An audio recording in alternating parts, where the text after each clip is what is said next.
Girumbo sa mga miyembro sa pamilya sa mga overseas Filipino workers kaganyang buntag Abril 15 ning tuiga ang OFW Family Welfare and Crisis Center sa City Social Welfare and Development Office kung CSWDO Davao ang distribution sa cash assistance alang sa mga left behind family members sa mga OFW nga apektado sa nagpadayon nga gubot sa Middle East. Sumala sa CSWDO, tulo ka adlaw himuon ang distribution nga mulungtad hangtod sa adlawng Biyernes, Abril 17.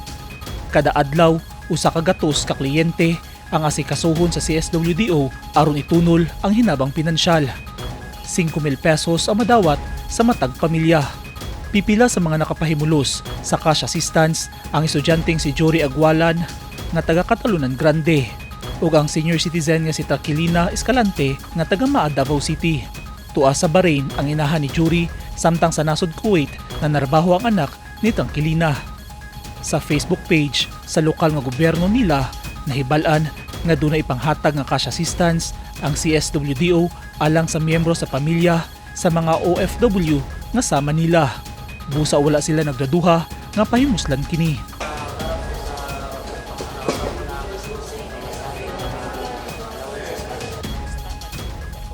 Nakadawat mi kay may na lang na kapatid og ambal sa kanang maintenance. Nagpaabot sab nga matunulan og 5,000 pesos nga cash assistance si Ariceli Aligado nga inahan sa OFW nga tuwa sa Saudi. Taga Baguio, Calinan District sa Davao City sila Ariceli. Gamito niya sa mga painhanglanon sa iyang duha ka apo ang madawat nga kwarta.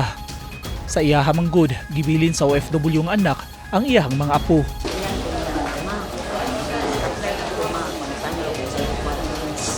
Nasumitin na ni Ariceli sa CSWDO ang gipangayo nga rekisitos.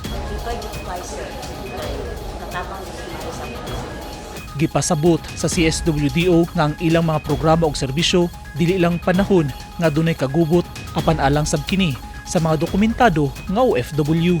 So gabahin-bahin magud ta responsibilidad. So kung ingon gani ta OFW ang motubangan ang kumuha o ang ato ang Department of Migrants Workers. So ilaha tong responsibility ang nabilin ang ato admin.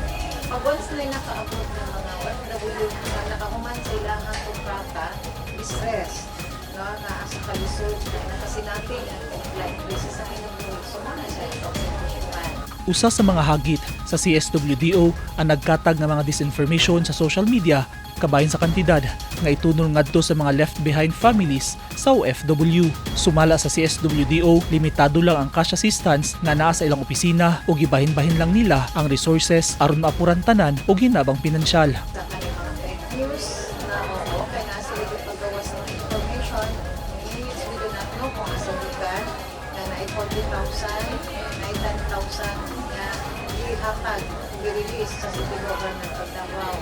So, nakapay comparison with the other departments and agencies, which is ang mga yun na siyang i-deny. Muagi sa assessment of validation, ang mga kliyente ay makakuha sa cash assistance gikan sa CSWDO. Muagi magbitaw po rules and guidelines. No? So, kung di man ta maka-request o financial assistance, kung di mga pangalan na niabot sa tuwa, katong di mo nato eligible or qualified. Gawa sa financial, doon na sa idalit nga food assistance, ang CSWDO hilabi na ngadto sa mas nang inahanglan. Giawhag sa CSWDO ang mga Dabawenyo nga bisitahon ang OFW Families Welfare and Crisis Center aron matabangan hilabi na ang mga left behind family members nga wala pa makadawat sa cash assistance. Ang cash assistance itagana alang sa mga OFW o miyembro sa pamilya sa mga OFW nga taga Davao City. Eugene Hinutan, Newsline Philippines. Stay safe.